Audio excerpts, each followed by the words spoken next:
আজিৰ ভিডিঅ'ত আমি ক্লাছ 10ত থকা চেপ্টাৰ 7 স্থানাংক জ্যামিতি কোঅৰ্ডিনেট জ্যামিতিৰ ওপৰত সমান আলোচনা কৰিম। প্ৰথমে কি কোঅৰ্ডিনেট মানেনো কি, স্থানাংক মানেনো কি আমি জানো। স্থানাংক মানে হৈছে কোঅৰ্ডিনেট মানে হৈছে to denote position of a point on graph pxy। আমি আগতে গ্ৰাফ পাইছোঁ। গ্ৰাফটো আমি কেনেকৈ ব্যৱহাৰ কৰোঁ, আমাৰ ইয়াত আমাৰ অনুভূমিক দিশত এটা লাইন থাকে আৰু উলম্ব দিশত এটা লাইন থাকে। এই অনুভূমিক লাইনটো আমি x বুলি কওঁ আৰু উলম্ব লাইনটোক আমি y, মানে অৰাইজেণ্টেলি থকাটোক x আৰু ভাৰ্টিকেলি থকাটোক আমি y বুলি কওঁ। আৰু ইয়াত এটা কি হয়, আমাৰ পইণ্ট দিওঁ আমি o দিওঁ, আৰু ওটো কি হয় আমাৰ 0 0 অৰিজিন, মূল বিন্দু আমাৰ কি 0 0, আৰু ইয়াত x এক্সিছ দিওঁ আৰু ইয়াত y এক্সিছ দিছিলোঁ, হয় নাই। এতিয়া আমি গ্ৰাফৰ জৰিয়তে আমি বিন্দু যেনিবা এটা বিন্দু লৈছোঁ আমি ইয়াত যেনে আমি 1 2 3, ইয়াত আমাৰ 1 2 3, ইয়াত আমি এটা বিন্দু এটা স্থাপন কৰিলে এই বিন্দুটোৰ আমি গ্ৰাফত স্থাপন কৰাকে অৱস্থান দিয়াটোকে আমি কি বুলি কওঁ, স্থানাংক বুলি কওঁ। মানে to denote position of a point on graph, যেনিবা আমি pxy দিছোঁ, আমি এটা এনেকৈ অৱস্থান কৰাটোকে আমি কি বুলি কওঁ, কোঅৰ্ডিনেট বা স্থানাংক বুলি কওঁ। আৰু স্থানাংক কেনেকৈ লিখা হয়, আমাৰ pxy xৰ মান সদায় আগত থাকে আৰু yৰ মানটো পাছত, বা ab লিখিলেও তোমালোকে কি লিখিবা pab তেনেকৈ, কিন্তু প্ৰায় তোমালোকৰ কিতাপত pxyটোৱে লিখা হয়। তাৰপিছত এই x কোঅৰ্ডিনেটটোক, এই xটোক আমি কি বুলি কওঁ, ভুজ বুলি কোৱা হওঁ, আৰু yটোক আমি কুটি, মানে অৰ্ডিনেট কুটি বুলি কওঁ। এইটো মনত ৰাখিবা, x হৈছে আমাৰ ভুজ আৰু yটো হৈছে আমাৰ কুটি। আৰু আমাৰ ইয়াত এই স্থানাংক জ্যামিতিত আমি কি কি পঢ়িব লাগে তাৰ ওপৰত অকণমান আলোচনা কৰোঁ। কি কি আছে, প্ৰথমটো আছে আমাৰ ডিষ্টেঞ্চ ফৰ্মুলা, মানে দূৰত্বৰ সূত্ৰ। কেনেকৈ আমি দূৰত্বৰ সূত্ৰটো, ইয়াত এটা আমি বিন্দু লৈছোঁ a দিছোঁ, আৰু ইয়াত এটা আমি বিন্দু লৈছোঁ b দিছোঁ। এই দুটা বিন্দুৰ দূৰত্বটো আমি কেনেকৈ লওঁ, প্ৰথম বিন্দুৰ কাৰণে আমি x1 y1 লৈছোঁ, আৰু দ্বিতীয় বিন্দুটো থকাৰ কাৰণে আমি x2 y2 লৈছোঁ। প্ৰথম কাৰণে 1 1 লৈছোঁ, দ্বিতীয় কাৰণে 2 2। কেতিয়াবা আমাৰ তৃতীয়লৈকে ল'ব লাগিব বা কেতিয়াবা চতুৰ্থলৈকে লাগিব। তেতিয়া কি হয়, তৃতীয় হ'লে আমাৰ 3 3 আহিব, চতুৰ্থ হ'লে 4 4 তেনেকৈ আমাৰ আহে। তেতিয়া ab আৰু এই দূৰত্বটো আমি কেনেকৈ কিবা কৰিম, ডিষ্টেঞ্চ ফৰ্মুলা বা দূৰত্বৰ সূত্ৰ বুলি কওঁ। ab দেখাৰ লগে তোমালোকে জানিবা এইটো দূৰত্বৰ সূত্ৰ ব্যৱহাৰ কৰিব লাগিব। তেতিয়া আমাৰ দূৰত্বৰ সূত্ৰটো কি হ'ব, আমাৰ x2 minus x1 all square plus y2 minus y1 all square, মানে আণ্ডাৰ ৰুট, মানে ৰুটৰ পৰা ভিতৰত থাকিব x2 minus x1 all square plus y2 minus y1 all square. বা আমি কি লিখিব পাৰোঁ, আকৌ x1টো আকৌ লিখিব পাৰোঁ একেই কথা, x1 minus x2 all square plus y1 minus y2 all square. এইটোকে আমি কি বুলি কওঁ, ডিষ্টেঞ্চ ফৰ্মুলা, দূৰত্বৰ সূত্ৰ বুলি কওঁ। মই এক্সাম্পল এটা লওঁ, a বিন্দুত আমাৰ আছে 2 3 আৰু b বিন্দুত আছে আমাৰ 4 5। তেতিয়া x1 কিমান দিয়ে পালোঁ আমি 2, y1 3, x2 4, y2 5। তেতিয়া আমি এই ডিষ্টেঞ্চটো আমি ডিষ্টেঞ্চত আমি দূৰত্বৰ সূত্ৰত কেনেকৈ উলিয়াম, আণ্ডাৰ ৰুট, প্ৰথম আমি 4 মাইনাছ 2 স্কুৱাৰ আছিলে, আকৌ প্লাছ 5 মাইনাছ 3 হোল স্কুৱাৰ। এইটো জাষ্ট কেলকুলেশ্যন কৰিব লাগে। 4 মাইনাছ 2 2, 2 স্কুৱাৰ 4, 4 মাইনাছ 3 2, 2 স্কুৱাৰ 4, 4 4 কিমান হ'ল আমাৰ 8, স্কুৱাৰৰ ৱেইটটো কি হয় আমাৰ 2 ৰুট 2, তেনেকৈ আমি উলিয়াব লাগে। এতিয়া এই ডিষ্টেঞ্চ সূত্ৰটো আমাৰ ক'ত ব্যৱহাৰ কৰা হয়, মানে এপ্লিকেশ্যন অফ ডিষ্টেঞ্চ ফৰ্মুলা, দূৰত্বৰ সূত্ৰ ক'ত আমি ব্যৱহাৰ কৰোঁ। এতিয়া দূৰত্বটো আমি কেনেকৈ পাওঁ, কলিনিয়াৰ মানে একৰক্ষীয়। এতিয়া আকৌ একৰক্ষীয় মানে কি, কলিনিয়াৰ মানে কি আমি জানো। এতিয়া আমি এটা a b চি তিনিটা বিন্দু লৈছোঁ আমি এ বি চি ইয়াত প্ৰথমটো লৈছোঁ আমি x1 y1 দ্বিতীয়টোৰ কাৰণে x2 y2 আৰু তৃতীয়টোৰ কাৰণে x3 y3 কোলিনিয়াৰ বুলি ক'লে আমাৰ তিনিটা বিন্দু থাকিব লাগিব আৰু একেটা লাইনত থাকিব লাগিব মুঠত সো ইয়াৰ যদি ডিসটেন্স আমাৰ 4 হয় এৰ পৰা বি লৈ বিৰ পৰা সি লৈ আমাৰ কি হয় আমাৰ 5 হয় তেনেলে AC কিমান হ'ব লাগিব আমাৰ 9 হ'ব লাগিব মানে AC ইকুৱেল টু আমাৰ AB প্লাস BC একে ৰেখাত আছে নে নাই একে ৰেখাত থাকিব লাগিব একে ৰেখাত স্থিত হলে আমাৰ একৰকীয় হয় একৰকীয় মিনিংটো আমি একেলগে গৈ থাকে একে লাইনত তেনে AC ইকুৱেল আমাৰ কোলিনিয়াৰ হ'বলে একৰকীয় হ'বলে কি হ'ব লাগিব AC equal AB plus BC সে এক্সাম্পল এটা আমি মই বনাইছো এটো আছে আমাৰ জনাই এটো আছে আমাৰ শিলাপথাৰ এৰ আছে আমাৰ তেলামটো ইয়াত জনাৰ পৰা তেলামলৈ কিমান কিলোমিটাৰ লাগিলে আমাৰ জানিবা 30 আৰু তেলামৰ পৰা শিলাপথাৰলৈ 40 তেনেলে জনাই আৰু শিলাপথাৰ কিমান হ'ব লাগিব আমাৰ 30 আৰু 40 70 কিলোমিটাৰ হ'ব লাগিব মানে জনাই শিলাপথাৰ ইকুৱেল টু জনাই তেলাম আৰু প্লাস তেলাম শিলাপথাৰ হ'ব লাগিব তেনেকৈ আমি এক্সাম্পলও দেখাব পাৰোঁ এটা আমাৰ কোলিনিয়াৰ এটা বুজি পালা না কোলিনিয়াৰ হ'বলে কি একে ৰেখাত স্থিত হ'ব লাগিব আৰু AC equal AB plus BC এটা আকৌ ট্ৰায়াঙ্গল ত্ৰিভুজত আমাৰ ব্যৱহাৰ হয় ত্ৰিভুজত বুলি ক'লে ত্ৰিভুজ বুলি ক'লে আমাৰ তিনিটা বাহু ইয়াত A B C এই ত্ৰিভুজতে এটা আমাৰ এটো প্ৰথম x1 y1 দ্বিতীয়টো x2 y2 আৰু তৃতীয়টো x3 y2 এটা ত্ৰিভুজ বুলি ক'লে আমাৰ ত্ৰিভুজ কেইবা প্ৰকাৰৰ আছে আমাৰ সমবাহু ত্ৰিভুজ এটা সমবাহু ত্ৰিভুজ হ'লে মানে আমাৰ কি তিনটা বাহু সমান হ'ব লাগিব মানে AB দূৰত্ব BC দূৰত্ব আৰু AC দূৰত্ব যদি সমান হয় তেতিয়া কি হ'ব আমাৰ সমবাহু ত্ৰিভুজ আকৌ সমদ্বিবাহু ত্ৰিভুজও হ'ব পাৰে সমদ্বিবাহু ত্ৰিভুজ হ'লে বুলি ক'লে আকৌ কি দুটা ত্ৰিভুজ দুটা বাহু আমাৰ সমান হ'ব লাগিব আৰু বিকম বাহু বুলি ক'লে আমাৰ যদি কুৱেশ্যনটো হে তোমালোকক দেখুৱা যে তলৰ কিবাটো প্ৰশ্নটো দিয়া থাকিব তলৰ হেতৰ সমবাহু ত্ৰিভুজ বা বিকম বাহু বা সমদ্বিবাহু বুলি দেখাব লাগে এতিয়া বিকম বাহু বুলি ক'লে আমাৰ তিনটা বাহুৱে সমান নহয় তেনেকৈ আকৌ ঠিক তেনেদৰে আমি আকৌ সমকোণী বুলি দেখাবলৈ ক'ব পাৰে ABC দেখুৱা যে ABC এটা সমকোণী ত্ৰিভুজ এটা সমকোণী ত্ৰিভুজ হ'বলৈ ইয়াৰ দূৰত্ববোৰ উলিয়াব লাগিব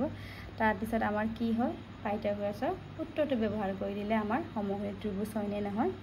দেখাব পাৰে নেক্সট আহিব আমাৰ যেনিবা এটো সমান্তৰিক বা এটা বৰ্গ এটা লৈছো বা আয়ত এটা বৰ্গ এটা লৈছো এটা বৰ্গ বুলি ক'লে আমাৰ কি হয় চাৰিটা ইয়াতে লিখিছো বৰ্গ বুলি ক'লে আমাৰ কি আছিল চাৰিটা বাহুৱে সমান মানে A B C D লৈছো তেনেলে আমাৰ ABC দিলে চাচোন AB সমান হ'ব লাগিব AD সমান হ'ব লাগিব DC সমান হ'ব লাগিব BC দূৰত্বখিনি সমান হ'লে আমাৰ বৰ্গ হয় কিন্তু আমাৰ ইয়াৰ ডাইক কিবাটো দেখাব লাগিব কৰ্ণকেটা কৰ্ণ কোনটো আমাৰ BB আৰু AC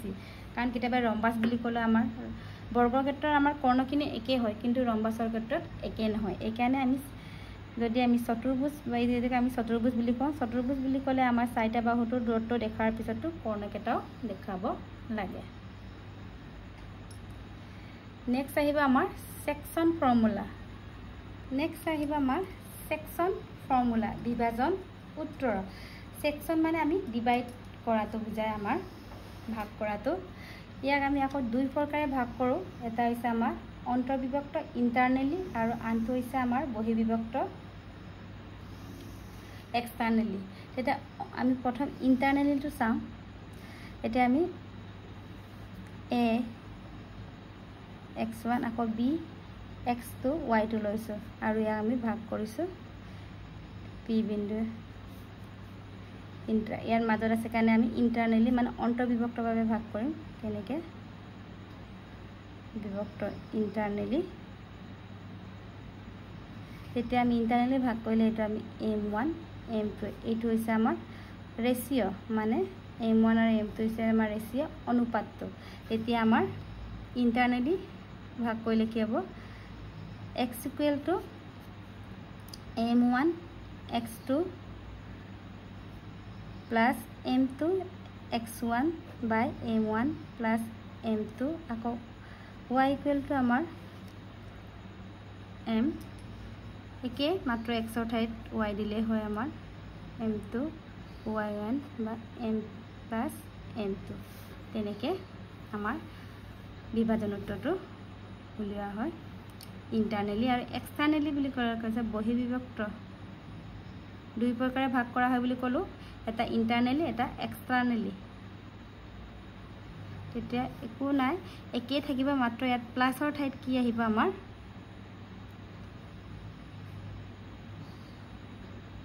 মাইনাস চিন আহিব একে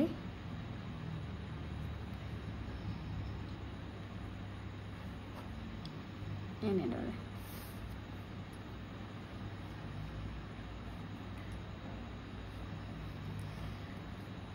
আমাৰ বিশেষকৈ কি কৰা হয় a বিন্দু x1 y1 b বিন্দু x2 y2 আৰু ইয়াৰ আমাৰ p বিন্দু যদি লওঁ xy তেতিয়া আমাৰ ইয়াৰ অনুপাতটো সদায় k:1 লিখা হয় k:1 লিখা হয় বহুত ল'ৰা ছোৱালী সুধে k অকল k বেলেগ লিখিব নোৱাৰে নেকি অকল k আৰু 1 লিখা হয় নেকি বুলি সুধে হয় না তেতিয়া কেলে 1 টা আমাৰ কেলে লিখা হয় k ইকুৱেল যদি আমি ক্যালকুলেশন কৰি আমি 2/3 পাওঁ তেতিয়া চাচোন আমাৰ k:1 k বুলি যদি 2/3 1 এই 3 টো এফালে গলে কি হয় আমাৰ 3 * 1 3 তেতিয়া আমাৰ 2:3 আমাৰ কেনেকৈ থাকে অনুপাতটো m:2 থাকে তেতিয়া আমাৰ এনেকৈ অনুপাতটো উলিয়াবলৈ ক'লে k:1 বহাই পিনি আমি k যেনিবা 2/3 বা 4/3 পালে আমাৰ 1 ৰ লগত ইনটু কৰিলে এইটো হৈ যায় তেতিয়া আমাৰ প্ৰথমটো গলে হ'ব আমাৰ m1 আৰু নেক্সটটো হ'ব আমাৰ m2 তেনেকৈ বা তোমালোকে এনেকৈ উলিয়াব পাৰা যদি আমাক কেতিয়াবা সুধে দুটা বিন্দু a আৰু b সংযোগী ৰেখাখণ্ডক যদি অমত্ৰিকোণিত কৰে তেতিয়া আমি k:1 হিচাপে ব্যৱহাৰ কৰোঁ ৰেচিঅ'টো ওলা কিন্তু এক বেলেগ এটা পদ্ধতিৰেও ওলাব পাৰোঁ যেনিবা অমদ্বিকোণিত মানে বা অমদ্বি মানে দুটা সমত্ৰিকোণিত মানে হৈছে সমান ভাগে তিনিটা খণ্ডত ভাগ কৰা তেতিয়া কয় যেতিয়া এই বিন্দু দুটা আমি ললো a b বিন্দু হয় না তেতিয়া কি অমত্ৰিকোণিত মানে সমান ভাগে 3 মানে তিনিটা ভাগত ভাগ কৰিছে a এটা গ'ল আৰু দুটা তিনিটা তেনেকৈ আমি তিনিটা ভাগে ভাগ কৰা হৈছে তেতিয়া আমাৰ অনুপাতটো কেনেকৈ উলিয়াম এইটো আমাৰ এটা পদ্ধতি এটা আছে এটা অনুপাতটো এটা এই তিনিটাটো উলিয়াব ক'ব তোমালোকক যেনিবা এটা আমি কি দিলোঁ c d e তেতিয়া কিন্তু অনুপাতটো কি হ'ব আমাৰ c অনুপাতটো উলিয়াব যদি c ৰ স্থানাংক উলিয়াব যেতিয়া কয় তেতিয়া c ৰ অনুপাতটো কি হ'ব তেতিয়া কি হ'ব এৰ পৰলৈ c লৈ কিমান গৈছে ষ্টেপ 1 তেনেহ'লে 1 আকৌ b ৰ পৰা তেনেকৈ ঘূৰি আহিব 1 2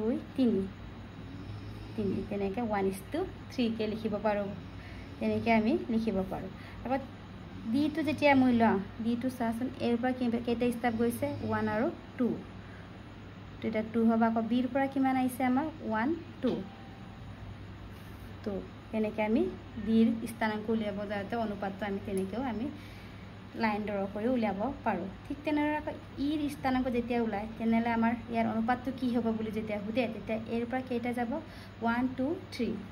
3 হ'ল b ৰ পৰা কেইটা ষ্টেপ আহিলে এটা তেনেকৈ আমি অনুপাতকেইটা তেনেকৈ আমি উলিয়াব পাৰোঁ বা 4টা ভাগ কৰিলে বুলি ক'লে মানে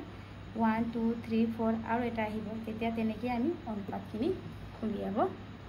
লাগে বা নহ'লে k:1 লৈ আমি কৰিব পাৰোঁ যেতিয়া আমি এক্সাৰসাইজ কৰিম তেতিয়া এনে গম পাই যাবা জাষ্ট তোমালোকে এটা কনচেপ্টটো লৈ লোৱা ধাৰণাটো কি কৰিব লাগে এতিয়া চোৱাচোন ইয়াত যে 2:2 হ'ল ইয়াত এই d টো চোৱাচোন কি বিন্দুত পৰিলে 1 2 এফালে 1 2 মানে মাজৰ বিন্দুত পৰিলে হয় না তেতিয়া কি হ'ব এইটো মাজৰ বিন্দুটো আমি মধ্য বিন্দু কওঁ এটা মধ্য বিন্দুৰ স্থানাংক আমি কেনেদৰে নিৰূপণ কৰোঁ মধ্য বিন্দুৰ স্থানাংকৰ ফৰ্মুলা আছে mid point coordinate of mid point হলে কি হ'ব আমাৰ x equal to x1 plus x2 by 2 আকৌ y1 plus y2 by 2 এইটো ফৰ্মুলা আমি মধ্যবিন্দুৰ কাৰণে মধ্যবিন্দু স্থানাংক উলিয়াব দিলে এইটো ফৰ্মুলা আমি ব্যৱহাৰ কৰোঁ তাৰ পিছত আহিলে আমাৰ ত্ৰিভুজৰ কালি area of triangle এটা area of triangle বুলি ক'লে ত্ৰিভুজৰ কালি আমি আগতে কি পাইছিলো 1/2 ভূমিপুৰণ উন্নতি কিন্তু ইয়াত আমি ত্ৰিভুজৰ কালি স্থানাংক জ্যামিতিত কেনেকৈ উলিয়াম তাৰ কাৰণে তোমালোক ইয়াত ফৰ্মুলা দিয়া আছে আমাৰ ত্ৰিভুজ বুলি ক'লে আমাৰ তিনটা বিন্দু থাকিব তেতিয়া তাৰ ফৰ্মুলাটো আমাৰ কেনেকৈ আহিব জানিবা আমাৰ a আছে x1 y1 b আছে x2 y2 আকৌ c আছে আমাৰ x3 y3 তেতিয়া তোমালোকক এটা স্থানাংক জ্যামিতিৰ সহায়ত ত্ৰিভুজৰ কালি উলিয়া বুলি ক'লে আমাৰ কোনটো ফৰ্মুলা আহিব এটা মনত ৰাখিবা ত্ৰিভুজৰ কালি আমাৰ এই সিম্বলটো এটো দিলো 1/2 x1 y2 minus y3 plus x2 y3 minus y1 plus x3 y1 minus y2 এইটো ফৰ্মুলা ব্যৱহাৰ কৰা হয় কেতিয়াবা ইয়াত আমাৰ মডুলাছ চিনো ব্যৱহাৰ কৰা হয় মডুলাছ চিন দিলে কি হয় আমাৰ তোমালোকৰ 10ত নাই কিন্তু 11ত যেতিয়া পঢ়িবা তেতিয়া আমি মডুলাছ চিন ব্যৱহাৰ কৰোঁ কি কাৰণে মডুলাছ চিন দিয়া হয় যেতিয়া আমাৰ নেগেটিভ হয় তেতিয়া আমাৰ মডুলাছৰ বাহিৰলৈ আহিলে আমাৰ সংখ্যাটো কি হয় পজিটিভত ওলাই আহে কাৰণ আমাৰ এটা কাৰ্ভৰ এৰিয়া আমাৰ কেতিয়াও আমাৰ নেগেটিভত উলিয়াব নোৱাৰে এইকাৰণে আমি নেথাকে এইকাৰণে আমি এটা মডুলাছ চিনটো ব্যৱহাৰ কৰিলে কি হয় আমাৰ নেগেটিভ যদি ক্যালকুলেশন কৰি আমি নেগেটিভ ভ্যালু পাওঁ তেতিয়া আমাৰ মডুলাছৰ বাহিৰলৈ অহাৰ লগে লগে আমাৰ পজিটিভ হ'ব এইখিনি কনসেপ্ট ধাৰণা যদি ভালকৈ তোমালোকে চোৱা তেতিয়া আধা মান ইয়াতে আমাৰ বুজি পোৱা হয় আমি নেক্সট ভিডিঅ'ত আমি ইয়াৰ এক্সাৰসাইজখিনি আলোচনা কৰিম